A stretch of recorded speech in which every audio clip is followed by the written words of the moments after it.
Tony and I met at a bonfire.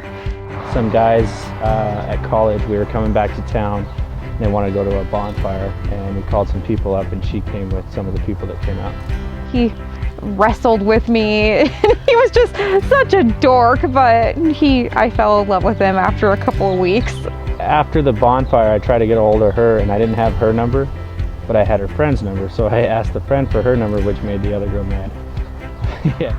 The first date. The first date. We had a kind of like a double date type thing over in Corvallis. We went to dinner and they were giggly the whole time. We heard them. We showed up to the hotel and we came up one set of stairs, and all the way at the other end of the hallway, which is the total opposite end of the building, we heard these people laughing, and it was them coming up.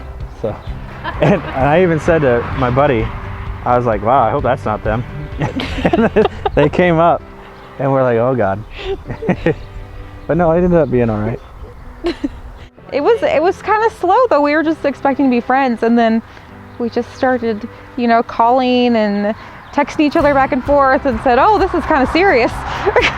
I was actually the first one that said, I love you. We were having a back and forth relationship. I was in Central Oregon and he was finishing school in Monmouth, and I went to leave after one of the weekends and I didn't want to go.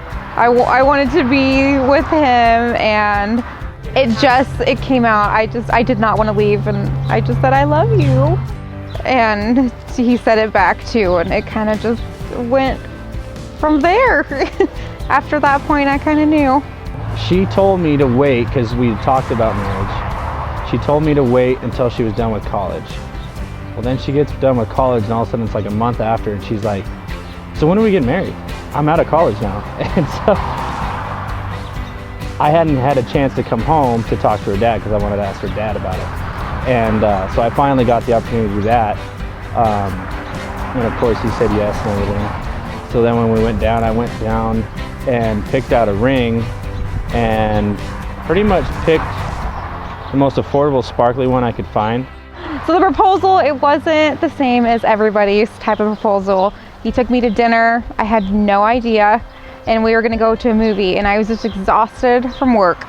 And I said, no, let's just go home. And he was acting really funny the whole entire time. We went home, kind of sat in the grass, we're talking. He still was acting funny, and he kept bringing his jacket with him. He's always hot. And I'm like, why is he carrying around his jacket?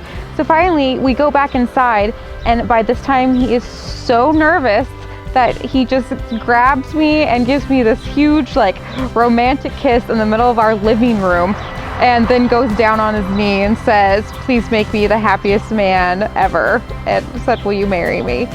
And I just started bawling. I was like, you're doing it in the middle of our living room? But after, it was the most perfect thing.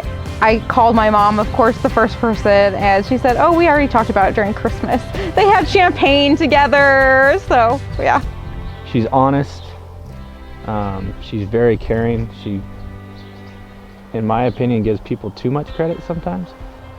She's, I guess what you'd say, your typical all-American good girl. Tony is my rock. He has took me through so many hard times in my life. He's always been there and kind of settles me. I'm very organized and that type, and he just balances me perfectly, and I'm always so happy to see him.